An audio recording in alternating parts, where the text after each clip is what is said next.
We're Candace and Tanya. We're sisters, we're moms, we're wives. and we're from the True North, strong and free.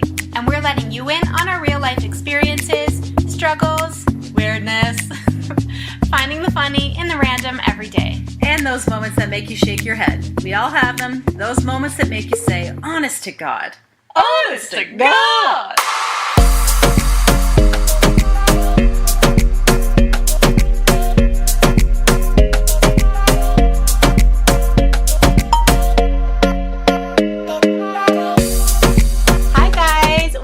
To the Honest to God podcast. This is Tanya. And this is Candace. Welcome, potty people. Welcome to the potty today. What do you say, Tan? Hashtag, let's get this potty started. It's potty time.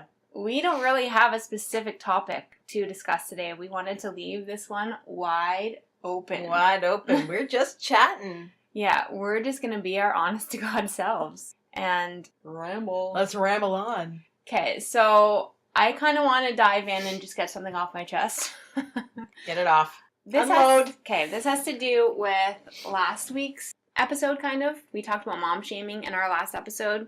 So I kind of wish that we had waited a week to record that episode. Because you have a perfect example now? Oh my gosh. Oh, spill the tea. Okay. Is that what they say these days? That's what my daughter says, so I'm assuming that's what they say. We're spilling the tea, man.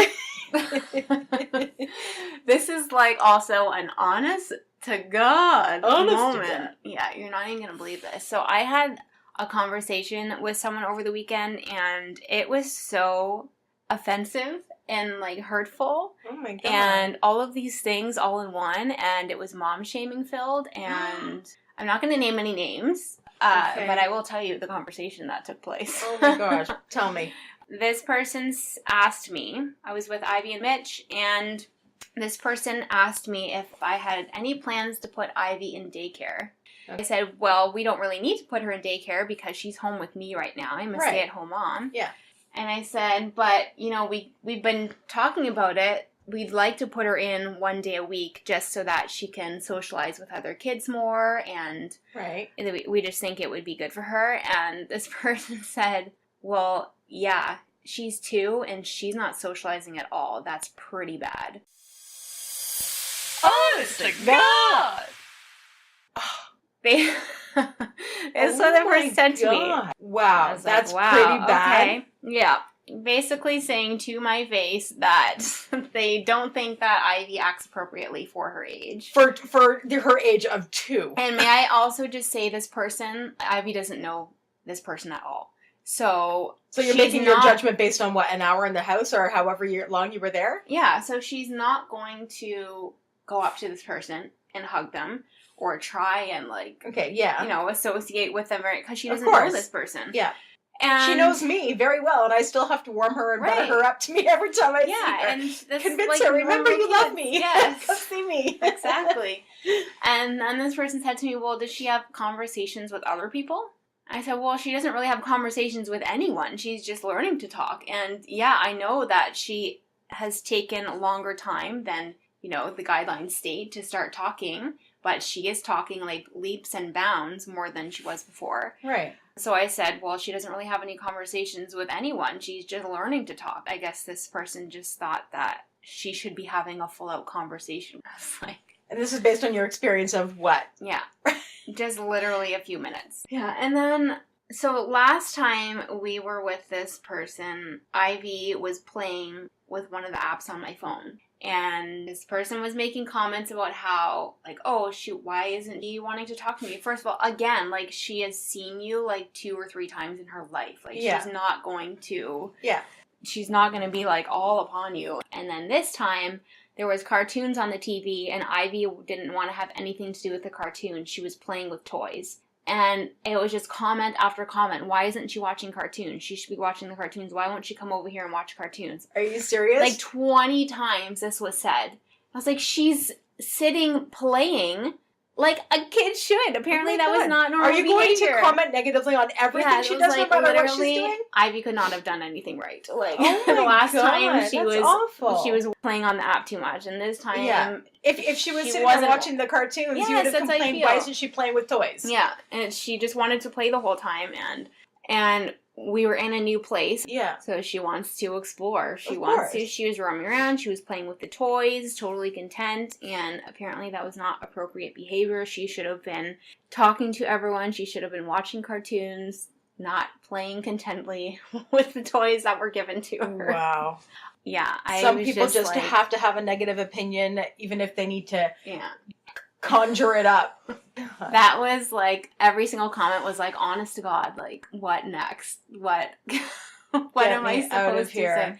Yeah, so I'm sorry. It was just like honest to God and mom shaming all wrapped up in one. Wow. And it was nuts. That would have been awful. I'm sorry. It was freaking balls. It sounds like balls, sitting there being attacked for everything that you do, no matter what you're doing. It's just like, it doesn't ever really stop, you know? And Ivy, actually, I'm super proud of her because in the last month, she's been talking so much more. We have her in speech therapy every other week just to help her. And, you know, the speech therapists have told us there's no issues. This is just her personality. This is just talks her when rate she of wants progress. to. Yeah. That being said, she's been talking so much more in the past month, so we're super proud of her. Actually, Ivy said her own name for the first time on the weekend. Oh, did she? Mm-hmm. Aww.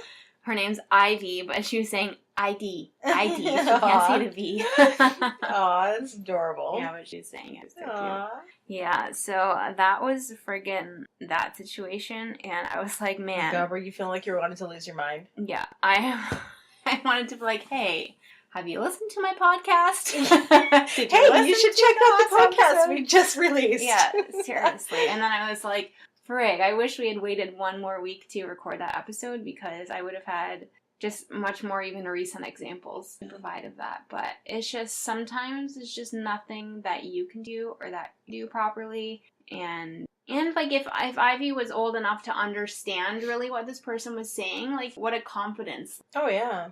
Definitely. You know, kill for her. Oh, am I not talking enough, or am I not behaving correctly? Yeah, exactly. Some people, there's just nothing ever good enough, no matter what you do. Yeah. They're just constantly going to have something to complain about, something to point out the negative in. Bang my head against the wall. Don't be one of those people, guys. Just don't. Do not. Our potty rockers are not like that. No. I know it. I can tell. I can tell just by looking at them. I kept my cool, and, you know, I spoke up when I needed to. Mm-hmm. I had to get that off my chest because I hadn't told you that yet. No, that was now that I can was move news on to me. from it. Oh my gosh, so awful that we have to deal with stuff like that. Anyways, Jeepers, honest to God. Honest to God. So today's Monday. I'm not really sure when this will be out for your earlobes to for your lobing pleasure. Yeah. But we are sitting over here. The traveling honest to God headquarters has been at Candace's house quite a bit lately. So we're here. And Uncle Andy was nice enough to take Ivy out to roam the dollar store. Yeah, they're on a little shopping date. Ivy and Unc. I know, that's like her favorite store. She will keep him busy for so long. Yeah. And he's in his glory. He loves it. Actually, this is the first time that Ivy and Uncle Andy have had time. just a little date out together. Yeah, it's so cute. It's adorable. It makes me excited for when she's even a bit older and she can go on sleepovers and have that time. Because when we were growing up, we did that all the time. Yeah. Every summer. At our aunt's houses. Yeah, we grew up in Durham Region area, but our family lived, like our extended family, my mom's and dad's side of the family, all lived an hour away. And every summer, we would spend a week, sometimes two, with our aunts and uncles and our cousins. And just have time with them. Mom was at home and she would just leave us there for the week. And it was so fun. Yeah, it was. Like every year I looked forward to it. So we'd spend a few days at one aunt's house and then a few days at another one. So we had time to play with our cousins and... Yeah, totally. It was really nice because we lived so far away, but I grew up still feeling like I really knew my cousins and aunts and uncles really well because we didn't see them a ton during the year, but then when we did see them, we spent like a good amount of time with them. Yeah, for sure. I remember I got the chicken pox at Aunt Sandra's house. Did you? Yeah, I did, and I was so embarrassed. I didn't know, because I don't think they were really on my face or anywhere visible. They were mostly on like my stomach and like my legs, and I remember not knowing what was happening or what they were, and I don't even really remember them being super itchy. I just remember having them everywhere, and I remember they were on my private parts is what I called them. And so I finally ended up asking Aunt Sandra. Your no-go zone? Yeah, I was like, Aunt Sandra, I need to tell you something. She's like, okay. And I was like, I have red dots everywhere and they're on my private parts and I don't know what's going on. I was so embarrassed and nervous to tell her. You must have been mortified. I was like, and so she knew right away as soon as she looked at my stomach and saw the dots everywhere. I think I was more concerned because I was like, whoa, they're on my bum. I was like, what is happening? And I don't even know how I don't even know if I was 10 yet. Like, I was young. Yeah. I was quite young. And yeah, no, I was definitely way younger than 10. Yeah. She knew right away what it was, and I don't even remember how I ended up leaving, but I remember that happening. It's just kind of a random story that came out of nowhere. How did that even come about? I remember buying my first wallet. Really? When we were from I don't know, it was like the bargain shop or something like that. In Trenton? Yeah, on one of our weeks down there. I remember buying my very first wallet and I had like $5 to put in it or something that was like my shopping money or something that I had left for the week. I remember vividly being outside the store being so proud putting my money in my wallet. I loved it. It was so fun. And Aunt Carol lived close to like the downtown. Yes. We'd go rent movies all the time. Yes, and we would walk down to the Nifty 50s diner. Yeah. And I would always get poutine. Yeah. Or french fries. And we went to the dollar store. I have so many memories. I feel like a lot of my childhood memories were from being in Trenton, which is an hour away from where we lived. But that's, where our family was. But I have so many memories. There was the coffee grinder, this little coffee shop. And one of, I guess, like my last memory of our grandma before she passed away was at the coffee grinder. Yeah, she gave us little gifts. Yeah, I remember going down and we met with her at the coffee shop. I remember it so clearly. She gave us gift bags. Yeah. Strawberry gift bags, like gift bags with strawberries all over them. And then inside, it was just filled with candy. I'm sure Mom was thrilled. It was like filled, like all within like the tissue paper. It was just so much candy, and I remember being so excited.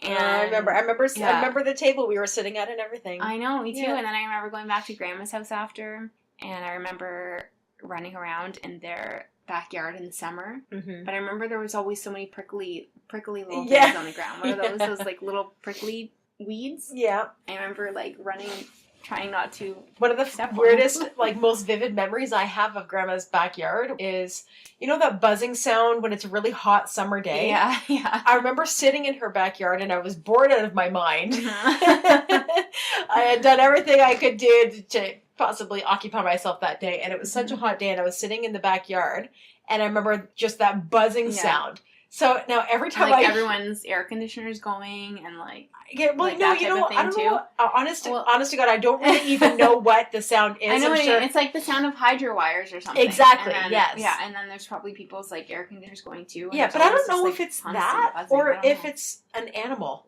I thought I heard somebody say it was a sound that an animal made. Yeah. So, I don't know, Potty Rockers, if you know what it is, let us know, because I've always actually wondered that.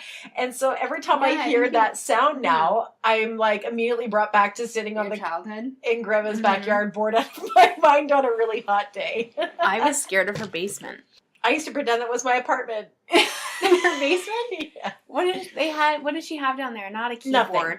Well, they had not a keyboard, but an organ. Yeah. Is that the name? I don't remember an organ down there, but I don't know. Yeah, and I remember being scared of the basement, but always wanting to go down there to play with that. And then I remember it being damp because it was like an older house, so the basements are always damp. They had a cold cellar. Did they? I remember Grandma's canned jarred stuff down there. I love like childhood memories. We're just sitting here. We're reminiscing on a Monday morning, reminiscing over coffee. I love reminiscing. Okay, so I want to talk about something that's been in the news. I'm sure you guys, or most of y'all, have heard about it. Have you heard about it? The whole scandal with like Felicity Huffman and Lori Loughlin from Full House? No. Aunt Becky? Oh, I think I read a headline, but what? So Aunt Becky was charged with something? The FBI came and like raided her house and arrested her. Oh my gosh. Same with Felicity Huffman and so many others, but I think those are like the top celebrities that were sort of caught up in the schemes. So, okay, so here's the thing. Here's the 411. Here's just like in a nutshell what I know. Here's the and tea of course, spilling. Yeah, I don't know the full details, of course. It's just what I've read on the news or whatnot. So apparently there was this guy, he, for years and years, was guaranteeing people that he could get their kids into these like Ivy League schools by paying him off to get them in. He had a group of people that would go and take the SATs for your child so that they would get a higher score. My. And he was guaranteeing that these kids would get into these schools on scholarships, on like sports scholarships and whatnot. They were photoshopping their pictures of their kids. He apparently did this for like 900 or more students. Whoa. Apparently, in order to lower his jail time, he agreed to informant. So these 50 people are just people that they know about since he's been working with the FBI. So what is your take on? What do you think about that? I know it's clearly not right. Wouldn't you do anything for your child if you could? Like I feel like so that's many different ways. Far. Like I still have to be able to sleep at night. Yeah. But these people were doing it like literally there's just like so many sides of the coin that I feel like we could discuss right now. Like possibilities. Because people pay to send their kids to private schools or pay for them to be a part of organizations so that they have a better future and a better status and upbringing. And there's tons of people that pay or donate tons of money to schools so that their family name will be associated with the school in hopes that their kids will then also go to the school and it will carry on like throughout the generation of their family. But it's not guaranteed that their kids will get in just because they did that. So like these people are going about it very shadily. Yeah. But apparently they're completely busted. They've got all the email chains and they have everything. Busted. But what I want to know is how many of these kids knew that their parents were doing this. It would be interesting to know, like, all of the parents, what was their motivation behind it? Like, what was it just that they were pushing their kid to go to this school that maybe they went to or they want to be able to say that their kid goes to this school? Or is it that their kid always wanted to go to this school and they knew that they just wouldn't have the grades and that. And so it's like, okay, my kid has been saying that they want to go to USC forever. And I just know there's no way that he or she's going to get in. You know, what can I do to help them get in? Or maybe it's just, or I don't know. I'd just be curious to know like what kids knew and what kids have no idea. And I just feel really bad for the ones that had no idea. Okay, but don't you, if you're going to the school on a scholarship for some sport, don't you actually legit have to be good at that sport then? Like you can't just get in and not be good at the sport that you said that you were. Yeah, well here's the thing. One, like a lot of times they had no idea. So in one case, this father had emailed this guy that was running the scheme saying, on my kid's first day, someone approached him saying, "Oh, I hear you're amazing at softball," or whatever it was. And he said, "I don't play that sport." So the guy was like, what is my kid supposed to say? Like this kid, in this case, had no idea that his father had done this and had gotten him into the school because of it. So I think, I don't even know how it works. If they got in on like a rowing scholarship, don't they then have to? Yeah, don't you have to be on the team? Like, that's why they've given you a scholarship, to be on their team. So I don't understand how it works in that sense. And another person said, how am I supposed to explain to my son that he got into school? Because he knows that he can't get in here. And this guy was saying, just tell him that you're very good friends with the head of the sports committee or whatever. It was all, like, very much planned out. And to the max. You know what? But I feel like that could go into like almost anything. Like there's so many things, jobs that you want or whatever. It's all about who you know. Well, that's the thing too. It's like, it's all about, So it's just the money aspect that is making this so wrong. Because, like, there's so many people like, oh, I knew this person, so that's how I got this job. Yeah. Or it's so they've paid this person to get into the school, but it's up to the kid now to keep their grades up and to stay in the school. Yeah. And also the other aspect is that if they're getting in on a sports scholarship, that means that someone else who really does play that sport and has worked very hard to get in is now not getting that spot into that school. Yeah. You're affecting not only your child, but so many others. Yeah. It's crazy. Lori Loughlin is the queen of Hallmark. I know. It's so crazy. Aunt Becky. I know. What a badass. Becky, what were you thinking? Yeah, and like their bail. Aunt Becky's an undercover badass. She is. Their bails were outrageous, but she's facing jail time. They all are. Wow. And that's freaking nuts. There will be a movie made out of this because it's a 100% huge thing. Yeah. It'll be so interesting. But going into, again, bridging that into employment and stuff like that, there's so many people that get into jobs, like I said, because it's only who they know, not because they're the best candidate for the job. Yeah. But because it's who they know. Yeah. And this is a classic case. Exactly. And then the person, just like you said, who did work their butts off for it and is the best candidate for it is not getting that job just because somebody else has a different, social status than they do, or they know they've got an in with somebody. Yeah. And then then they haven't earned the position, just like those students didn't earn the position, but people aren't getting charged for that. Yeah. Seriously. I don't know. Where do you draw the line with bribery? I feel like you see this stuff all in the movies all the time, but then you're like, whoa, like this is actually happening in real life. Like this is a huge ring that was happening. Like think of all the people underneath him that he had to pay off. This happens everywhere. Yeah. Like under our noses, we're going on about our business, thinking, this just stuff happens like on rare occasions here and there. But it happens constantly everywhere. This is These why are I'm so corrupt. Yeah, Look at our government. Our Canadian government right now is so corrupt. Yeah, this is why I'm so skeptical of government. I really do feel like everything is stuff like this. Ulterior motives. Behind the scenes. Definitely. That we're just supposed to trust these people because they're our government or because it's the law. Conspiracy theories. Yeah. I feel like it totally depends on the situation. In this situation, I mean, I don't have this money to pay for my kid to get into school. Yeah. But also for myself, that's not something that really matters to me. I feel like school can sometimes be really bogus. But for so many people, it's the status, right? Yeah. It's the social status that you have to maintain. Yeah. But there are other things that I would totally break the law for Ivy. If you know what I mean? In other situations. Yeah, I would do anything for her. You know what I mean? Like, if I was faced with a situation and I had to make a choice, and it was, she's more important and innocent than... Am I stepping over way too many lines here? Maybe we have broken the law. Maybe we're undercover badasses. I know. Who's listening to this? I then think of, so the kids that had no idea this was happening, think of how bullied they are probably getting right now through social media. Like all of these people just, now that is going to be over their heads forever. That they are the kid or they are the person whose parents paid for them to get into this school. So now this thing that these parents have done to try and raise their status in society is now that is going to be hanging over them forever. See, the thing is that you have to remember, no matter what decisions you're making in life, is darkness always comes to light. Yeah, it's so true. Darkness always comes to light. So it will be exposed. Yeah. What goes around comes around. And if you're doing something sketchy as hell, it's going to be exposed. You can guarantee. Yeah. So you have to think, who is this going to affect if this ever came out? Yeah. Is this going to, cause more damage that I'm trying to avoid right now if I do this? Yeah. If this ever came out? Seriously.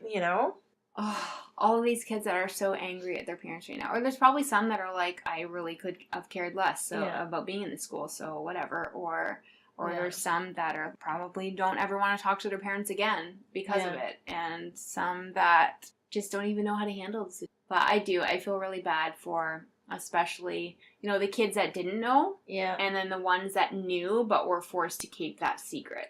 Right. Wow, scandalous. Badass Aunt Becky. I'll never look at her the same. I just thought that, like... Well, it's... have to be a badass to be with Uncle Jesse. She was... I think Full House dropped her. Did they? Yeah. Wow. They did. That's what I read in the news. I saw a headline. Did her I and didn't Uncle read Jesse the full break up? article, so if that's not right, don't shoot the messenger. but I saw a headline on. Well, CP24. if it was on the news, it must be true, right? Yeah, CP24 said Fuller House had dropped her. Oh. So, what does Candace I Cameron don't Bure know. have to say? I do follow Candace Cameron Yeah, me Bure. too, but I haven't seen I haven't her seen stuff. anything Yeah, me that either. she's said about it. This algorithm. I probably missed it. Anyways, I'm curious to find out how Ivy's doing with Uncle Andy. Yeah. Oh, I'm sure they're having a ball. My coffee's almost gone here. She's probably running through the aisles of the dollar store, and Uncle Andy has a shopping cart full of things. Yeah, probably. And what do you guys think about this whole scandal? What would you do for your kids? Would you break the law? Yeah, would you break the law for your kids? Because I would totally break the law for Ivy. In this scenario, this status of, what school and stuff isn't really super important to me, so I would not. But where do you draw the line on how far you would go for your kids? Mm-hmm. If you knew for 100% certainty that you would never get caught, would you do something unconstitutional to further your kids' status, social status, or... What would you do? How far would you go? We want to know. It's a good question. I know, because you I'm want curious. your kids to grow up learning to work hard for what you have and be honest and all those things. But you also want so bad for your kids to be happy and successful. Yeah. Now they're freaking... So I guess, let's just say, if you were, like, removing judgment of the situation, if you were putting yourself in those shoes and you were faced with an option, somebody presented you with an option, say, look it. You and I both know your kid's not going to get into Harvard. Yeah. And this is your kid's lifelong dream. They're working their butt off and they're just not going to get there. They're never going to get in, honestly. I have guarantee the money. A way for them to get in. It's going to cost you this much. And you have that money to give. What do you do? That is so That would hard. be a tough decision. That's not super important to me, but if it's super important to my kid, which in this situation it is, I feel like I would do it. Guys, I'm going to jail. Lock me up. I'm a bad You person. are person. I'm a great mom. You are a great mom. Until my kid finds out and hates me forever. Because I think, too, these parents did not think about the fact of how this would affect their kids if they found out. Yeah. And all of these 50 parents and students that are busted now, this guy knew full well that they were all going to get busted because he was working with the FBI during all of this. So there's going to be so many more people that come to light because this is just apparently since the guy has been working with the FBI. So there is no way for these people to get out of this. Why would you create a scenario for you to charge people? That would never have happened. Yeah. If he didn't lure them in well, that's or the whatever. Thing. There's what I don't understand. That would never have happened. Yeah. Am I totally misreading this or hearing something wrong? Because why wouldn't the FBI want to put a stop to this? Why wouldn't they want, why would they want this to keep happening for 50 more people? Why would they set traps to people just to waste everybody's time with the school and everything else? This is what I don't get. Like, just to charge them and expose them for it. Yeah. There's so many, that just doesn't make sense to me. Because there has to be something more to it, or something we don't know, or just something that someone has reported incorrectly. I don't know. Right. And if that is the case, that's how it all went down, I can see how undercover law enforcement does that when it comes to finding people that are involved in drugs or prostitution and things like that, because those are people that are involved in something that is dangerous for many people, right? Like it's a totally different scenario than creating a scenario where somebody can get their kid into a school and then charging them for it. Yeah. Do you know what I mean? Yeah. Like, well, I mean, the FBI didn't create the scenario because this guy was doing this long before. Well, right, but maybe they just didn't have enough evidence to convict all of these people or to convict him, but threatened him. I don't know. Maybe they only had enough evidence to convict him and no one else. So they needed to, I don't know, create something or see how it's done to get, I don't know. I don't think. Who knows how it all went down? FBIers, let us know. If you're FBI intel, let us know. Honestly, let us know what you would do. Would you go that far for your kid in that scenario that Candace put out? Your kid wants to go to Harvard with everything in them and has wanted to forever, but they're not going to make it there without your help. I know everyone's just going to say no because, but I'm being honest. I think if I had the money, I don't know I mean, there's so many different scenarios like that in life where what would you do for your kid? Yeah. And there's so many, not just for your kid, but there's so many scenarios where you think, I would never do that until you're put in the situation where you're actually thinking. Yeah, exactly. And that is too, ties in with the mom shaming. You never think you're going to deal with a situation a certain way or parent your kid a certain way, but you can't talk in the shoes. That's it. You can't talk until you're faced with a scandal right in front of you. Yeah. You can't talk until you've walked the walk. The walk, talk the talk. All right. Your coffee's getting low. Mine's gone. Very sad looking cup. I'm running low. What a sad looking cup. Break the law? 5050. Okay, so when I was like a young teenager and I thought I was so badass and everything, and all of my friends thought they were badass, there was this one guy, every time, we were just hanging out, being little hood rats wherever we were. Yeah, and rats. And anytime a cop would drive by, this guy would be like, 5050, and he'd start booking it. And we're like, where are you going? You've never done anything wrong in your life. Oh my god. The most innocent person. Yeah. He wanted people to think he was badass, I think. So he'd yell 50 and run. And we're all just standing there like, where are you going? Run! I want to know, maybe Andy would know, is popo a derogatory term for a police officer? I think so, because I think it's meant from pig. Okay, so here's the thing. I had no idea it was a derogatory term, and I have a friend who is a cop, and I called him a popo the other day, and, and then I got to thinking, and then, what was it? I was talking to Mitch about something. Maybe it isn't. Maybe it's not from pig. Maybe it's just from police. Yeah, so, what was it? I said to Mitch, me and Mitch were talking about something, and I said, I haven't done that in a coon's age. And he said, in a what? And I said, in a coon's age. And he said, that's a bad term. What? And I said, why is that a bad term? So anyways, we were looking it up, and coon means is short for raccoon, but it can also be taken as a racist term. I was like, well, I did not at all. What do you mean? Our parents grew up saying that. That was just a hillbilly thing to say. So then that's what got me thinking, is popo a derogatory term then? Is that bad? Because I was like, I literally just said this the other day. And then I was like, maybe I should look it up. So then I looked it up on Urban Dictionary, and all it said was it means short for police. So maybe it's not from pig, it's from the police. Yeah, it's short for police. So I'm like, well, anyways, I hope this person didn't take this I was... Yeah, I just thought it was a gangster. I'm pretty badass because I know the term. I really hope that I didn't offend. So if this person's listening and that was offensive, I apologize. And I will also, when I see you, apologize to your face. Because, I don't know. I want your take on it. I'll find out. And I thought maybe Andy would know. So I'm gonna ask this person though and find out.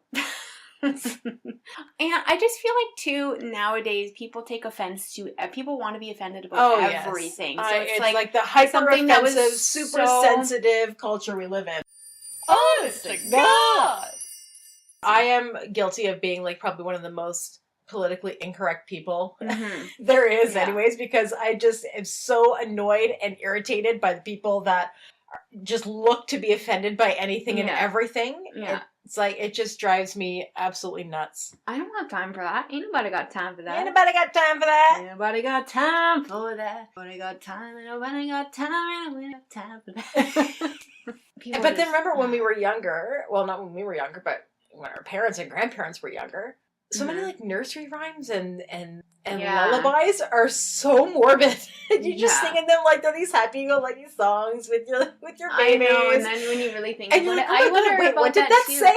That's awful. Yeah, what's that? Rockabye Baby. Yes, when it blows, the cradle will fall. Down will come baby cradle and all. I always wonder that too. I'm singing it to Ivan, and I'm like, there must be another meaning to this because this sounds horrible. I know. Have a good sleep. Yeah. Or this past Christmas, the Christmas song that got taken off the radio, Baby It's Cold Outside. Oh, give me It's a like, break. It's, come on. Yeah. But I think there's just looking for things. You were looking for things. 100%. Like, That song, I'm sorry, guys, but I mean, if you look into everything, you can find something, I'm sure, to complain or be offended by. But that song, I'm just saying, yeah. she was being playful and she wanted it.